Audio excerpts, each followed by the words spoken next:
Hello everyone and welcome to another video with me, UmbraTome, and today we're talking about Epic 7. And why? Well, because Epic 7 is on the verge of a really big update, and it is an incredibly exciting time. Because one of the things that a lot of people who play this game really do enjoy is the story. The story has a lot of side events, but the main story is quite enjoyable. There's, a fair amount of characters and developments and whatnot, and quite a bit of lore to the world, and all of that makes for a very enjoyable experience. But up until now, there has only been essentially one part of the story, and now we are coming up to part 2. I'm not entirely remembering what they're calling it, whether it's Season 2 or Part 2 or Chapter 2 or whatever. It doesn't really matter to me.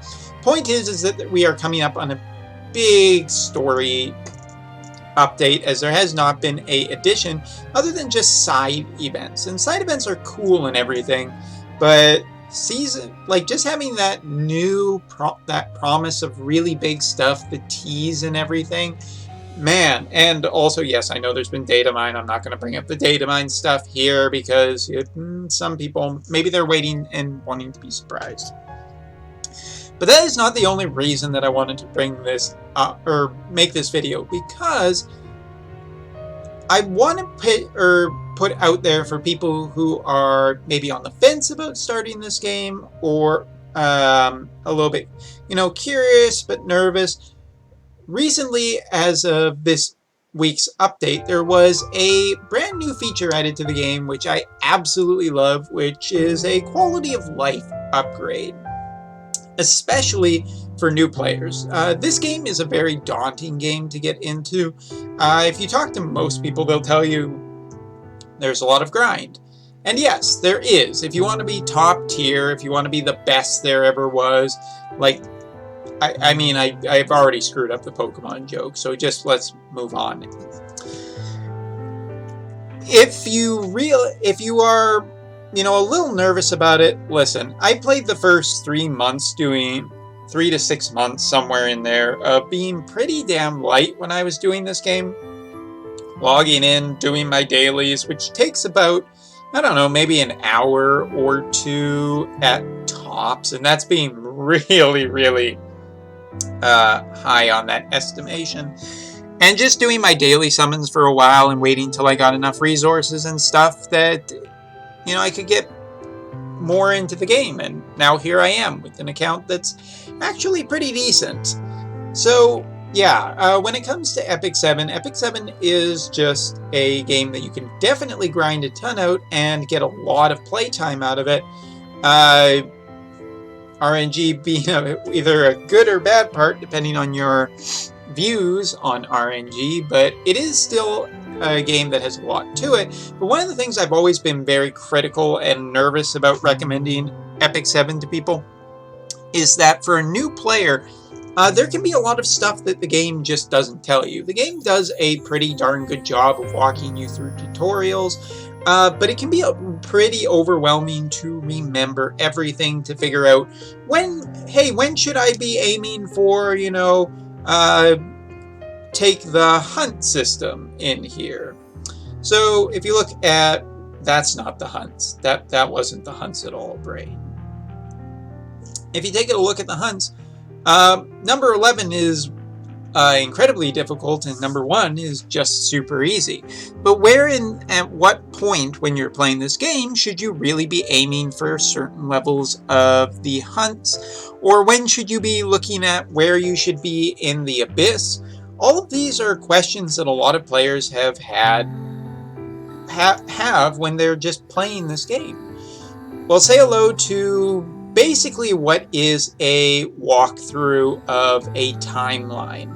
And I really love this feature. Starting out as aspiring adventure, I was almost going to call it something else, but here we are.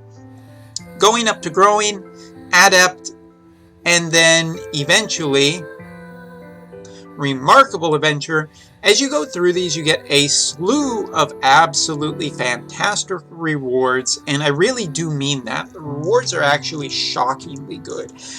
They're insanely good for new players, but they're absolutely still great for older players too. Maybe not top tier, but eh. But anyway, this walks you through basically the entire course of the game in a timeline-like feature. You start out having to beat, Adventure 1-3. Okay, that's pretty early in the game, and then you get 10,000 gold. Cool! That seems pretty nice. What do you get after that? Well, it starts giving you out equipment of different type, enhancement equipment, all stuff that you would have had to farm otherwise that has definitely been could be a large barrier of entry for people starting to get into this game. It takes you through your first spirit altar, and then it also gives you a whole bunch of runes for spirit altars too, and stuff for enhancing your artifacts or whatever. Enhancing unit equipment, or I guess it's unit fodder, ancient coins, everything like that. And at the end of this entire run, you get a bigger reward too. And it goes like this all the way up from, the beginning of your adventure all the way to higher, till the end of the current story. Not only that, but it gives you chances to really, piece by piece figure out, hey, I'm at this point in the timeline. I should be able to clear, hunt level 2 now. Okay, that gives me an idea here. Okay, some penguins and stuff. Oh, I should be introducing myself into promoting heroes now. Oh, okay, and then we go up to the next level. I should be learning about, higher level equipment. I should be getting more money at this point. I should be thinking about joining this or joining that, or I should be at this point in the story by now. And then at the end, it basically culminates with you, the ultimate task is promoting a hero to 6 stars. And yeah, it actually does give you a fair amount of the really high tier fodder to make 6 stars. So it's a pretty nice little walkthrough that just gives you a ton of extra resources for something that you are already doing and enjoying in the game anyway. But it really addresses some of the issues that early players will have, not having good equipment, not having enough resources. I mean, this isn't a, wow, you're set for life kind of thing, but it does go a long way, and especially right before Season 2, because Season 2 of the story will have new check-ins, new login rewards, excellent stuff that you can get. So starting now and going through this quest line will not only take you through the story and figure out, hey, I should be able to do this, I should be able to do that. It will also teach you just a fair amount of stuff and give you a lot of good resources to make it much easier for you to play. And I think that is absolutely awesome. In terms of a new player experience, finding help online can either be really helpful or hurtful. I mean, you can definitely find people online, whether they be streamers or Reddit goers or whatever. Sure, even game backers. You can find help on there, but you can also find somewhat of a hostile experience sometimes. And for the record, when you say whether or not this is a good selective summon, that is always just a recipe for downvotes on Reddit, it feels like sometimes. But anyway, especially if you're not posting in the right place. But yeah, this is a really cool thing for anybody who is looking to get into Epic 7.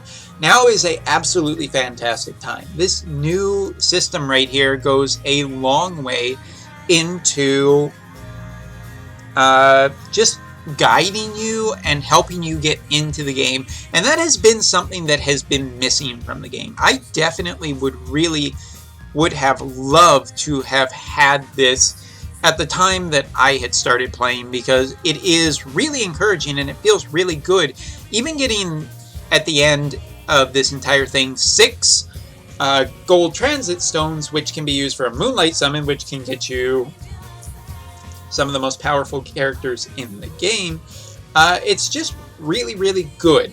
But with all that being said, there are some things that are not still talked about. So for maybe some players out there who are thinking about starting the game, who maybe see this video and are like, hey, I want to start playing Epic 7 now. What are some things, Umbra, I should know? Well, I'm going to teach you 3 things today that were the biggest mistakes that I made right from the get-go. These were things that caused me to miss out on a ton of resources and just, you know, so I'm going to give 3 pieces of advice and 3 things that you should definitely do when you are starting to play the game in terms of priority. First thing, 6 stars are a very long-term goal. Until you are actually done the story, which is part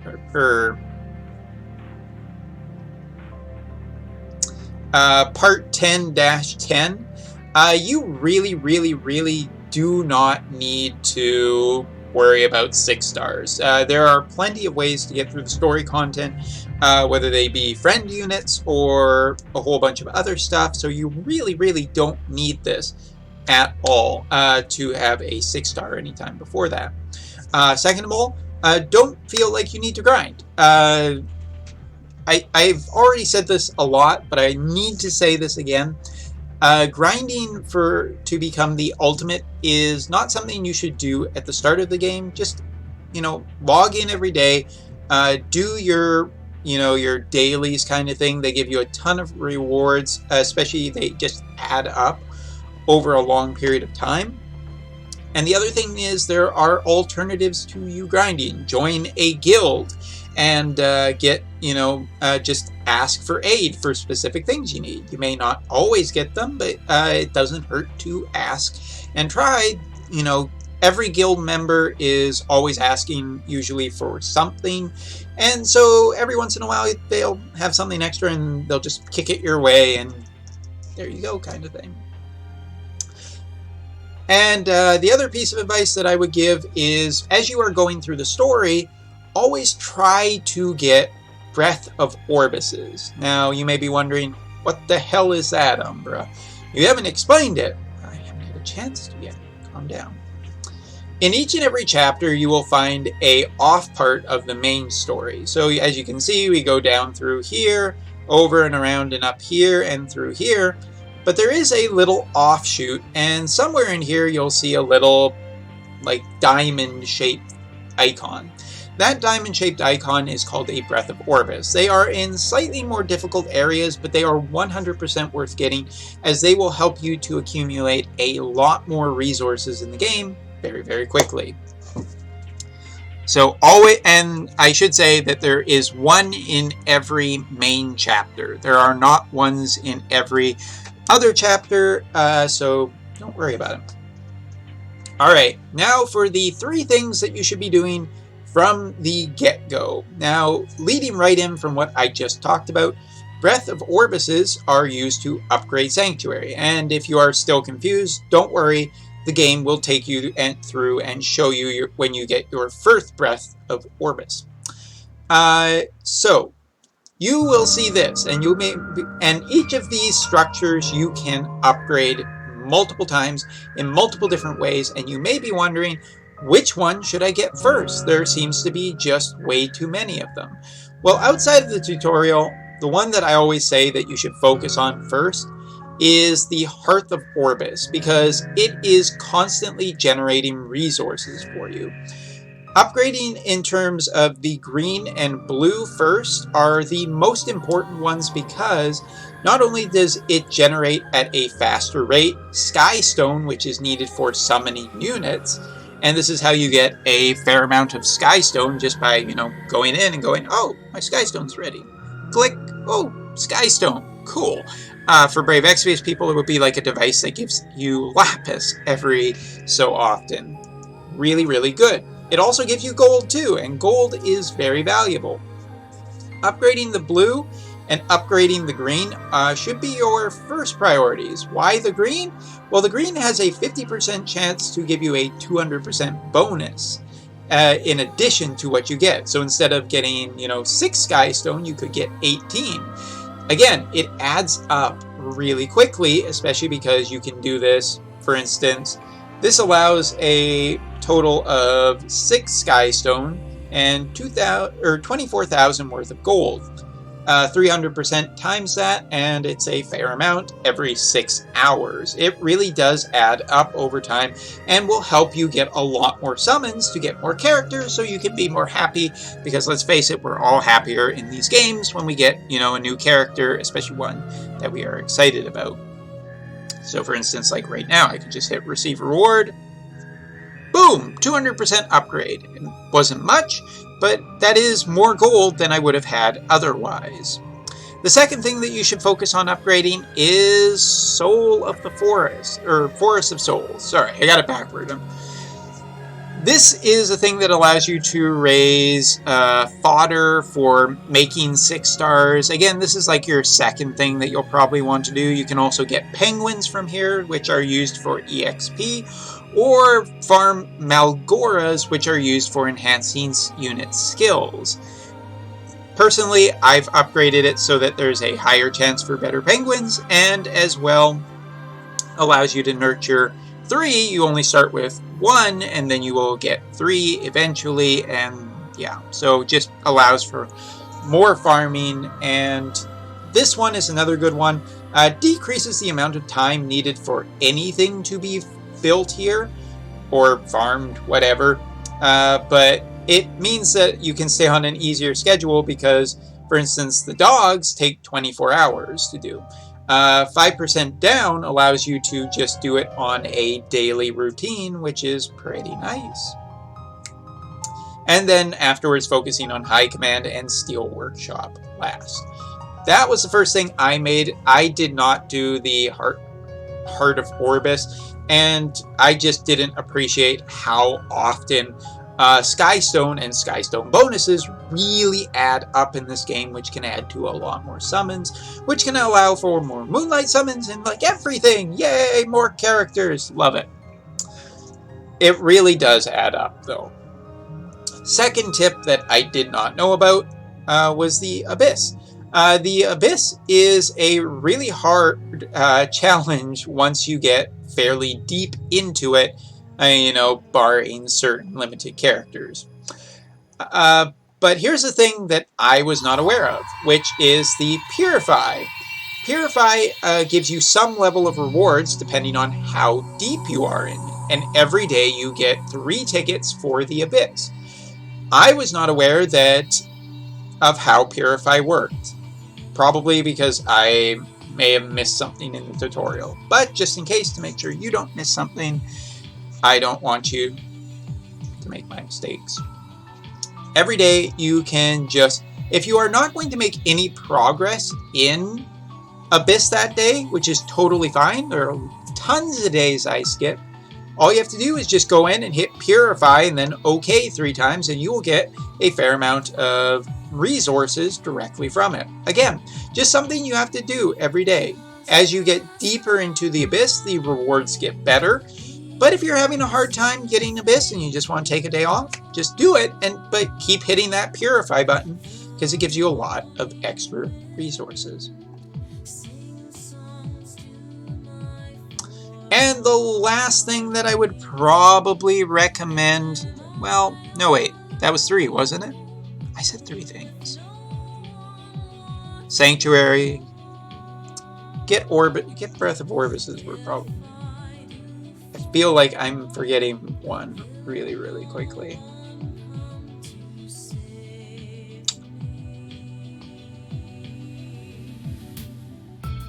I probably know. I'm probably going to recommend the one that I didn't necessarily want to do, but my mind has totally blanked because I've worked well over full time this week and I am dead tired today. But I wanted to make this video.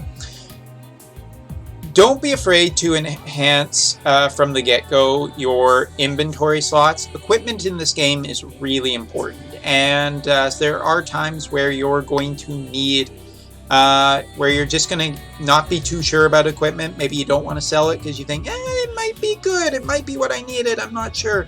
Just hang on to it. Increase your inventory slots progressively over time. Use a sky stone, and that's totally fine. Just buy the team spots, the extra character inventory. It'll be really useful in the long run, and it's just good. It will just save you a ton of headaches. 210 and for heroes, and 250 is what I've settled on for equipment. It's not enough, but it will never be enough.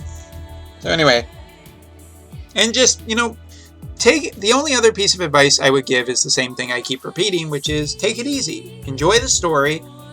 Do your dailies every day. Don't stress about becoming the biggest EP unless you're spending money, in which case always try and be the biggest EP. But there is one more last thing I want to talk about in this video, which is my guild. Shameless promotion, be damned.